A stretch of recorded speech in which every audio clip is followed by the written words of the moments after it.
Ya, selamat bertemu pertemuan yang ke-13. Pada kesempatan ini, kita akan berdiskusi tentang materi standar audit internasional.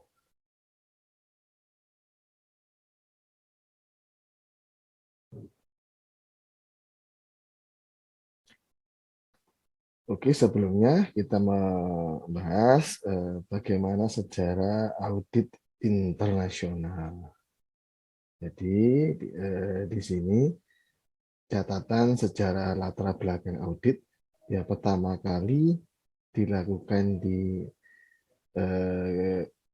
masa kerajaan Babilonia sekitar 3000 sebelum Masehi.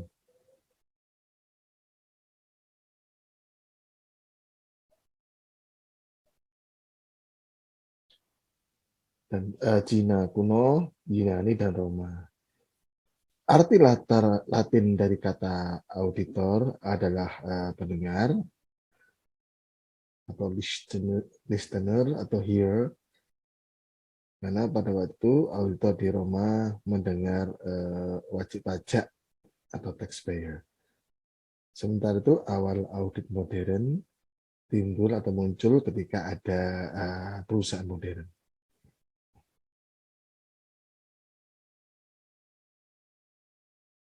Ringkasan secara audit yaitu adanya sikap maksimisasi profit dari akhir abad pertengahan ya, atau pada waktu dikenal dengan American House di Italia.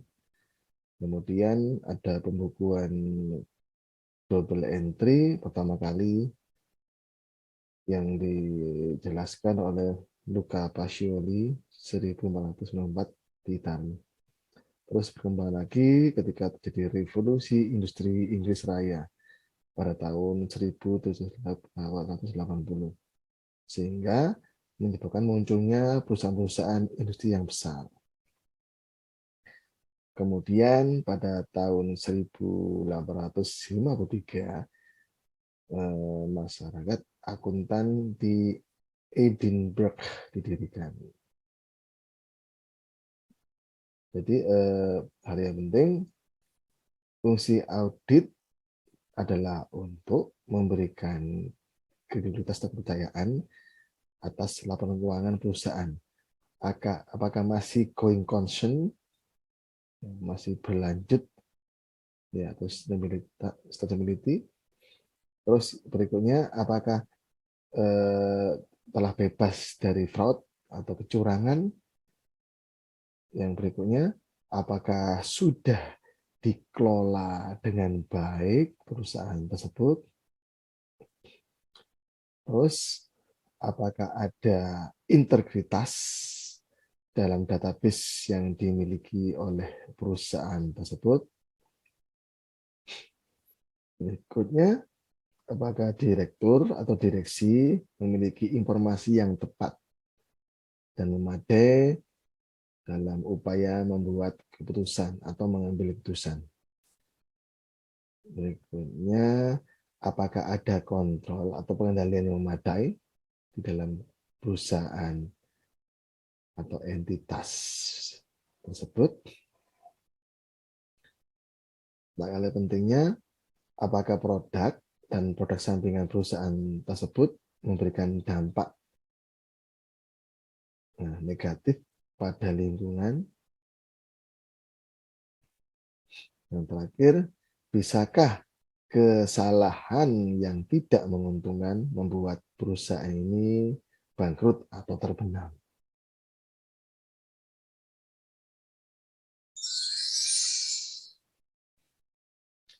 Kemudian ada istilah, ya, mengikuti perkembangan, ada istilah IFRS atau International Financial Reporting Standard.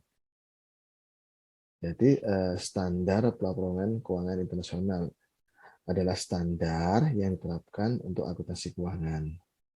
IFRS ini sebelumnya disebut sebagai International Standard Akuntansi, Dewan Standar atau Dewan Standar Akuntansi Internasional atau International Accounting Standard Board, memiliki pengaturan standar akuntansi tanggung jawab untuk IFRS. Uni Eropa telah setuju untuk menerapkan sebagian besar IFRS mulai tahun 2005 sampai saat ini. Ya, berikutnya ini topiknya adalah International Standard Auditing, jadi standar internasional untuk audit. Manfaat atau keuntungan standar internasional, tentunya seluruh dunia akan meningkat kepercayaannya atas investasi non-domestik secara konsisten. Dalam investasi dari luar negeri itu ada timbul kepercayaan bahwa investasi luar negeri itu telah memenuhi standar audit yang ada. Yang berikutnya, investor internasional memahami laporan keuangan dari berbagai negara yang berbeda. Yang berikutnya, tentu jaminan kualitas tinggi. Terus ada standar yang non-nasional untuk mendorong kualitas yang lebih baik. Yang terakhir, untuk mengurangi pengaruh politis.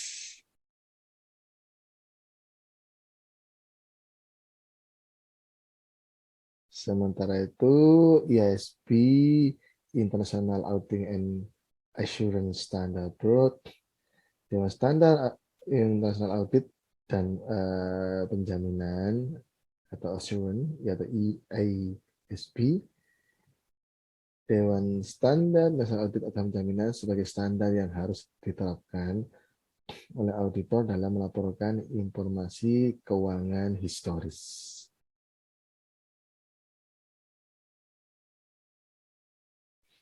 Standar nasional tentang penjaminan perikatan atau ISAE sebagai standar yang harus diterapkan oleh praktisi dalam perikatan asyun yang menangani informasi selain informasi keuangan historis. Terus ada satu lagi, standar internasional pengendalian kualitas atau standar international quality control atau ISQS adalah sebagai standar yang diterapkan untuk seluruh pelayanan di bawah standar IASB. Terus ada lagi standar internasional yang berkaitan dengan jasa-jasa terkait.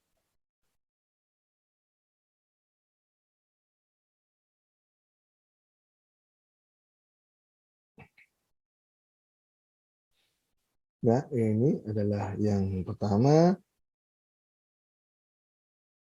International Standard Audit nomor 100 sampai 999 adalah terkait dengan hal-hal pendahuluan. Terus ISA nomor 120 itu menyangkut kerangka kerja standar internasional audit. Berikutnya ISA nomor 200 sampai 299 ini menyangkut prinsip-prinsip dan tanggung jawab umum. Yang 200 itu nomor 200 membahas tentang tujuan dan prinsip-prinsip tata kelola secara umum atas audit laporan keuangan. 210 istilah-istilah audit engagement atau perikatan audit. 220 tentang pengendalian kualitas atas kerja audit. 230 tentang dokumentasi. Ini terkait, ini masih berupa ekspor draft. Sementara ISAS, ya, International Auditing Standard 240 itu tentang tanggung jawab auditor untuk mempertimbangkan fraud, kecurangan, dan error kesalahan di dalam audit laporan keuangan. Ini juga si ekspor draft. Terus ISAS nomor 250, pertimbangan hukum dan peraturan di dalam audit atas laporan keuangan. ISAS nomor 260 itu komunikasi auditor dengan mereka yang dibebani dengan tata kelola. Jadi boleh di sini auditor melakukan komunikasi dengan pihak manajemen yang menjalankan governance atau tata kelola. Terus ISA nomor 300 sampai 409 ini berbicara tentang penilaian risiko dan bagaimana tanggapan auditor atau respon terhadap risiko yang dinilai tersebut. Yang 300, ya, ISA nomor 300 tentang perencanaan, sementara yang ISA nomor 310 tentang tahun bisnis. Karena diharapkan di sini auditor memahami bidang usaha klien. Ini penting karena akan mempengaruhi metode akuntansi yang akan digunakan oleh perusahaan. Sehingga kondisi ini akan mempengaruhi auditor dalam menentukan strategi auditnya kayak apa. Terus ISA nomor 315 itu memahami entitas tertentu dan lingkungannya, serta menilai resiko-resiko salah saji material. Apa itu resiko salah saji material? Atau dikenakan risk of material assessment atau ROMIMS adalah resiko munculnya salah saji yang sifatnya material, yang tentunya akan memengaruhi pengambilan perusahaan oleh auditor, terutama terkait dengan penentuan opini atas kewajaran pelaporan keuangan. Yang berikutnya 320 itu adalah materialitas dalam menentukan evaluasi salah saji. Ini ekspor draft final yang sudah disetujui oleh seluruh anggota asosiasi akuntan. Besar ini berbicara tentang besarnya ya, nilai yang dihilangkan. Nanti salah saji itu berbicara besarnya nilai yang dihilangkan ya, atau salah saji informasi akuntansi yang dilihat dari keadaan yang mengikupinya. Tentu dapat mengakibatkan perubahan atau mengaruhi terhadap pertimbangan orang yang meletakkan kepercayaan terhadap informasi. Terus ISA nomor 330 ini ada prosedur auditor dalam merespon risiko yang dinilai.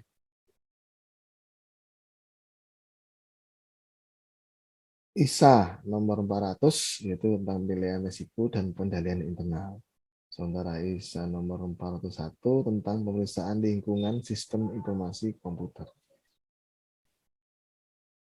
Terus nomor 402 tentang pertimbangan audit terkait entitas yang menggunakan organisasi jasa. Sementara ISA nomor 500 sampai 509 itu tentang berbicara tentang bukti audit. Dan ini direvisi 500R tentang bukti audit. 501 adanya pertimbangan bukti audit tambahan untuk item-item khusus. Jadi bukti-bukti audit tambahan mungkin dokumen data yang itu di luar dari audit yang telah dijalankan dan menemukan bukti yang ada, tapi ternyata ada tambahan bukti pendukung. Terus audit nomor 555 ini tentang bagaimana auditor melakukan konfirmasi dengan pihak eksternal. Ya, tentunya di luar perusahaan.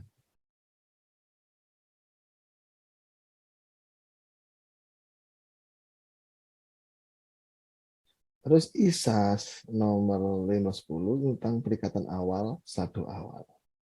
Sementara 520 itu tentang prosedur analitis.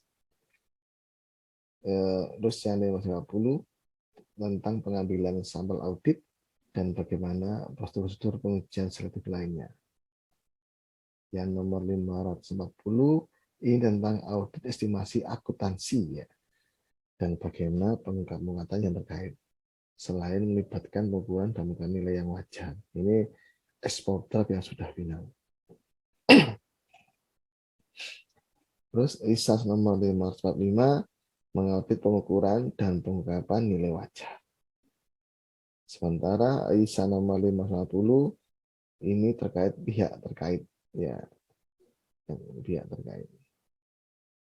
Maksudnya pihak terkait dengan klien yang diaudit oleh auditor. Ini export draft. Yang tak ada pentingnya adalah ISA nomor 560 terkait dengan konsep subsequent event, peristiwa atau transaksi yang terjadi setelah tanggal neraca, tapi sebelum diterbitkannya laporan audit, yang tentunya mempunyai akibat yang material terhadap laporan keuangan, sehingga memerlukan penyesuaian atau pengungkapan dalam laporan tersebut. ISA nomor 570 itu tentang berlanjutan atau going concern. Di sini bisa diartikan kelangsungan hidup suatu entitas bisnis di mana suatu entitas dianggap mampu mempertahankan usahanya dalam jangka waktu yang panjang, dan kemudian bahwa entitas tersebut tidak akan mengalami kebangkrutan dalam jangka waktu yang pendek. Terus ISA nomor 580 tentang representasi dari pihak manajemen. Ya. Terus yang berikutnya ISA 600 sampai 699 itu bagaimana menggunakan bejaan orang lain. Yang ke 600 atau ISA nomor 600 itu tentang audit laporan keuangan grup. Ya, ini sudah ekspor draft yang final.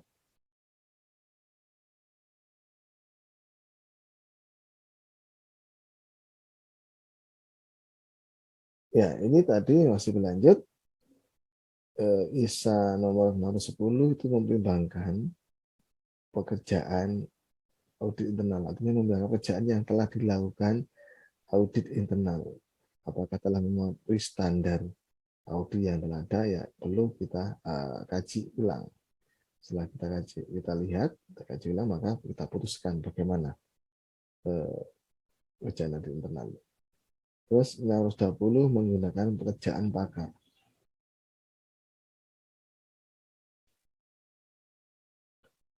700 sampai 799 itu tentang kesimpulan dan pelaporan audit.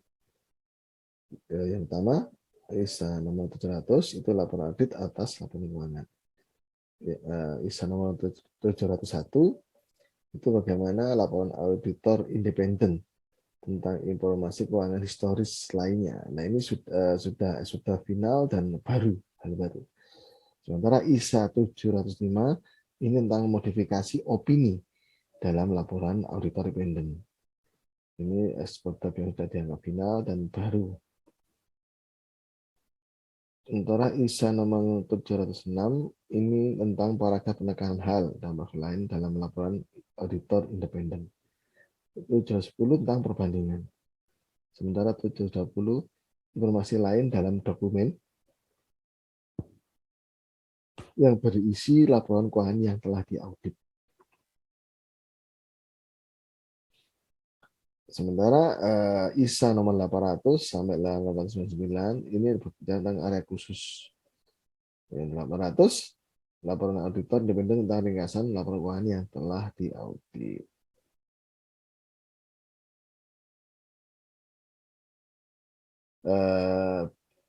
Berikutnya perikatan atau engagement atau ISRI, International Standard Review Engagement. Ini nomor 2400 itu tentang perikatan untuk mereview laporan keuangan yang sebelumnya ada di SPA 910.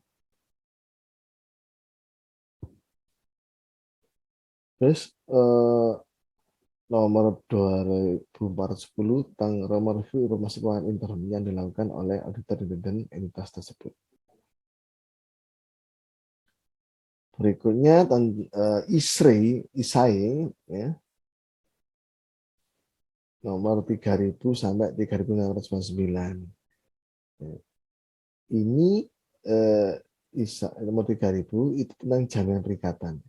yang sebelumnya ISAE nomor 100. Terus nomor 3000, ISAE nomor 3000 revisi, itu tentang jaminan perikatan yang lain dibandingkan dengan audit atas review atas informasi historis. Soal 3400 itu tentang pengujian informasi keuangan prospektif yang sebelumnya ini jadi bahasan di ISA 810. Sementara nomor 4000 sampai 4099 ini bicara tentang ISRS atau standar internasional tentang pelayanan yang terkait. Adapun nomor 4400 itu perikatan untuk melaksanakan prosedur yang disepakati terkait informasi keuangan yang sebelumnya SPA 920. Berikutnya 4410 itu perikatan untuk mengompilasi informasi keuangan yang sebelumnya adalah diatur di ISA 930.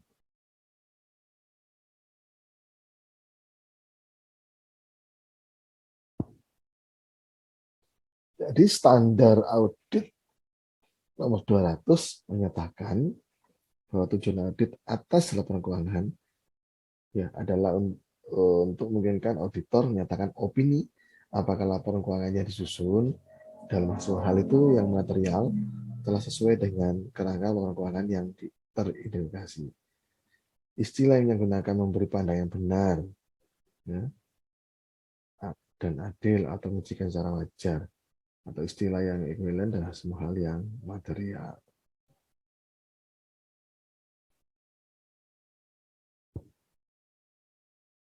Ya, berikutnya model proses audit ya. Proses audit yang pertama fase penerimaan klien, yang kedua fase perencanaan, yang ketiga pengujian dan bukti, yang keempat ya fase keempat adalah evaluasi dan penilaian.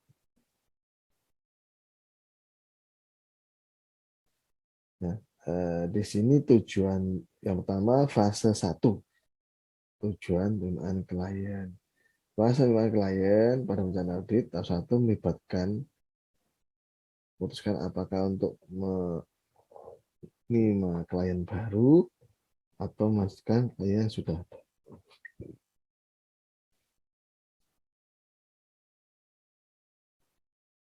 Yang pertama dalam fase 1 dengan klien itu ya, harus dilakukan adalah evaluasi latar belakang klien dan mengapa alasan audit si klien tersebut.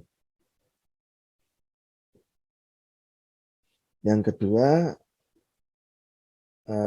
auditor menentukan apakah auditor mampu memenuhi etika persyaratan mengenai klien tersebut. Yang ketiga, tentukan kebutuhan profesional lainnya yang tentunya itu seorang auditor mungkin tidak memahami tentang sistem IT, maka perlu bantuan jasa dari perusahaan lainnya untuk melihat data-data big data ya dari kliennya. Yang keempat, ya mungkin si klien telah menggunakan jasa kantor akuntan publik sebelumnya, maka diwajibkan seorang auditor itu berkomunikasi dengan auditor sebelumnya atau auditor KB sebelumnya tersebut.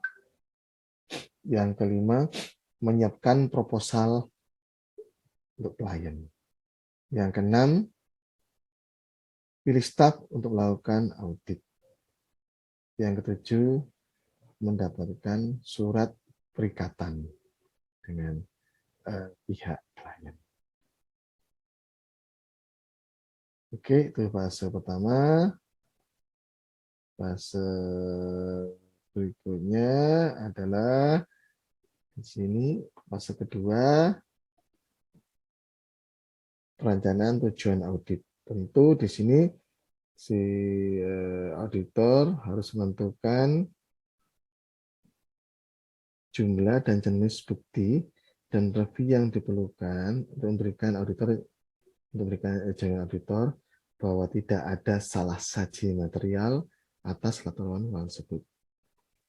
Yang pertama di dalam fase 2 yang dilakukan adalah melakukan prosedur audit untuk memahami entitas dan lingkungannya entitas, termasuk bagaimana bentuk pendalian internal atau internal controlling di entitas tersebut.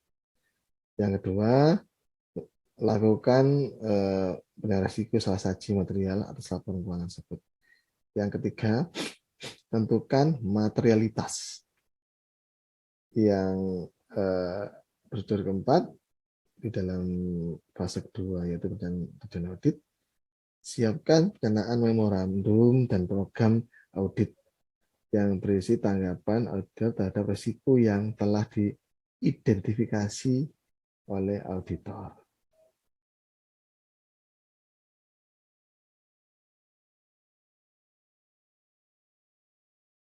Fase ketiga adalah pengujian dan objektivitas bukti. Tes untuk bukti yang mendukung penilaian internal dan kewajaran atas laporan keuangan. Prosedur yang bisa dilakukan adalah yang pertama tes pendalian, test of control, yang kedua tes substantif atas transaksi yang telah dilakukan, terus yang ketiga prosedur analitis, yang keempat pengujian rincian bahasa saldo, yang kelima mencari kewajiban yang tidak tercatat.